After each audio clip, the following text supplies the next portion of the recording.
have you seen the story in the New York Post today about a Danish journalist who was doing an interview at a sex club? Oh, I saw the story, but I didn't read it. So explain to me what's going on. So she's doing an interview. She's interviewing somebody at the sex club. Yeah, so she's in America doing an interview.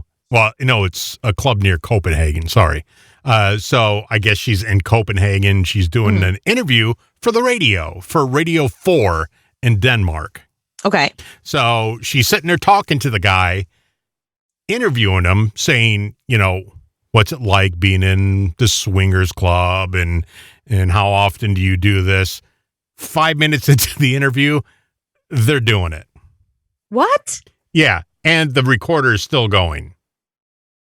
Please tell me you have the audio of this. We have audio of this. Excellent. So this is her interviewing the guy, and I guess he's naked. I mean, you've been to these clubs. I haven't. Yeah.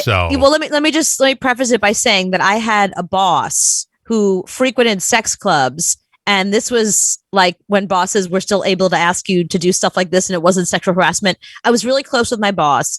And he went to sex clubs on a regular basis. And he had this one woman that he would go with all the time. But she was in Europe for the summer or something. So he said, Koopy, do me a favor. Come with me to this sex club. You don't have to do anything. You just have to, because you can't go in as a single guy. You have to come in as a couple. Right. So he asked me as a favor to go in to the sex club with him.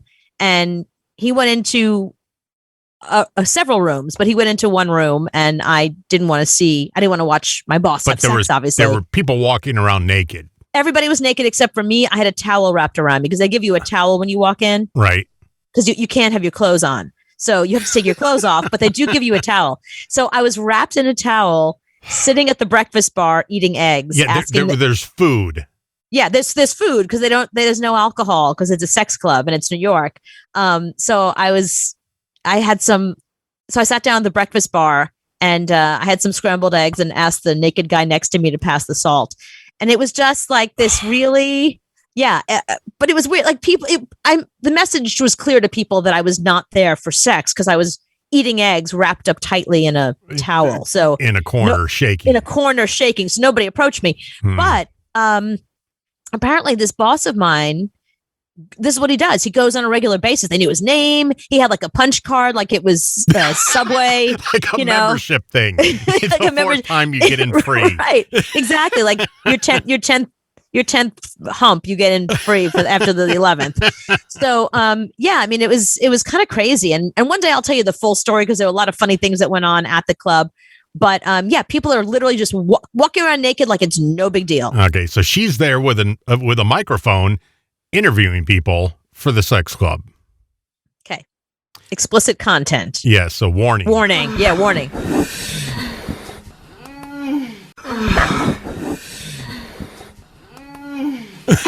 So she's got the mic still going when she's interviewing this guy, and he's I guess he looks good, and she's like, screw it. I'm single. It's my job.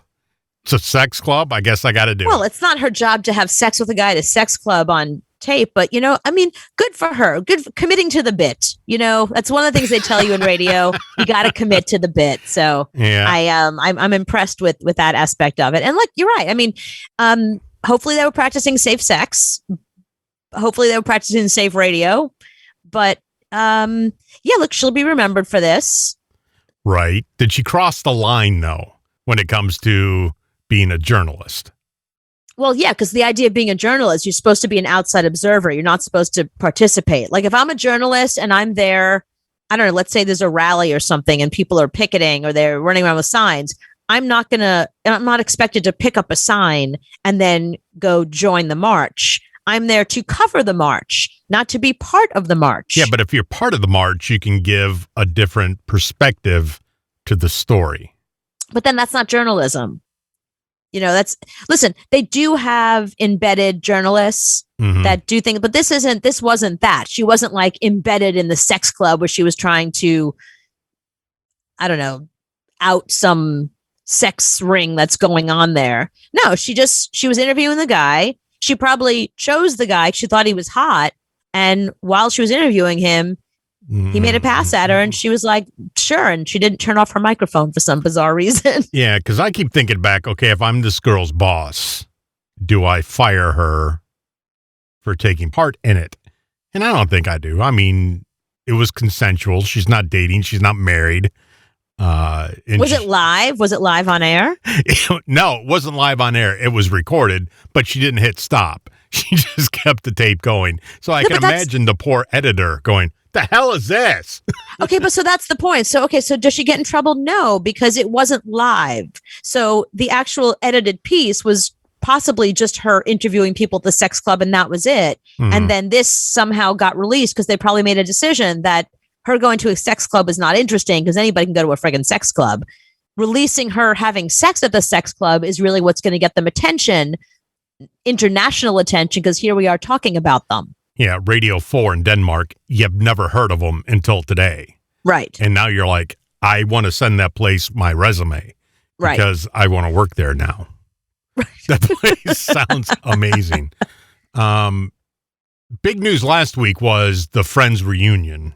And we had a lot of talk about the Friends reunion and Matthew Perry. Okay, right. Mm-hmm. So now we get news today. Matthew Perry splits from his fiance. Yeah, so I think that was a long time coming because if you remember, so he got engaged to this, I think she's a publicist or something. He got engaged to her. She's a little younger than he is.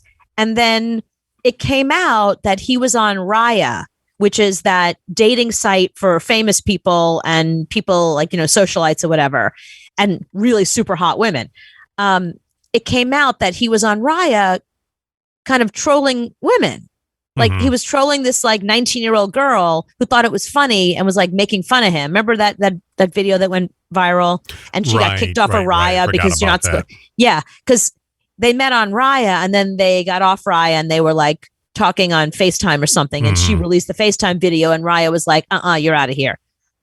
So I think that kind of thing kind of turns people off.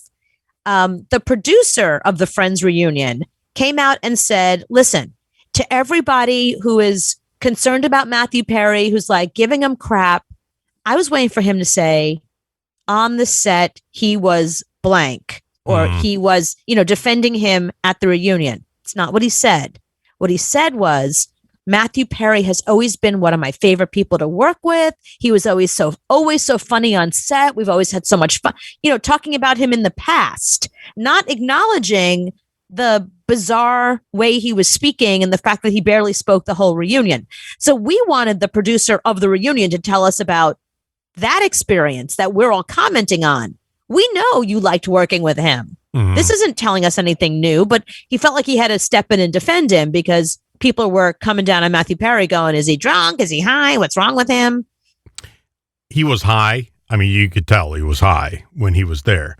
And I hate to tell you how this story is going to end. Uh-oh. It's not going to end well. Okay. I think the Friends thing happened. A lot of press is out about how he acted and what his slurring words. And now we learned that he broke up from the engagement. It's only been since November that they've been engaged. This is not going to end up well. This guy, he's barely teetering on the edge now. So I think this pushes him right over the edge. And I think that we're going to be talking about this in a few weeks for a different reason. You mean like he's gone off the wagon, he's in rehab or something like that? Or something worse. I don't know. I hope not. I mean, listen, maybe it was a cry for help. There's enough people that are now on alert that are around him. His fiance, who's a younger woman, was probably not able to handle the needs that he has right now, whatever they are, whatever's going on with him. So hopefully somebody in his life who loves him will step in and help him through whatever he's going through, just like they have in the past. I mean, he's admitted to alcohol use. He said he used to drink a fifth of vodka before the show or the night before and come in hungover. He admitted to like heavy cocaine use. He said like seasons 3, 4, and 5, he doesn't remember any of it because he was so high the whole time. Like he's admitted to all of this. Yeah, but we have seen this story. I mean, Right. It's called the Chris Farley story. It's called Amy Winehouse. Brittany Murphy, Amy Winehouse. That's what you're thinking. Yeah. All these people, it didn't end up well, and we all saw it. We all saw Chris Farley going downhill, and when it happened, we were like, "I'm not surprised." Brittany Murphy, we were surprised. Amy Winehouse, we weren't surprised. Right. It's going to be the same with Matthew Perry, I think, and it's a sad thing, but I don't think he's in a good place right now. I hope it doesn't get to that. Like I said, there's enough people. The alarm was sounded. He is around his old friends. For all we know, Matt LeBlanc or somebody like that has privately stepped up to help him. They wouldn't tell us. They wouldn't be like, "Don't worry, I got this." Like they just wouldn't do that. That's not. Remember, these are people that they were very private when they were super famous. So they're going to be private about it. I think that somebody is probably stepped up to help him at this point. I hope you're right.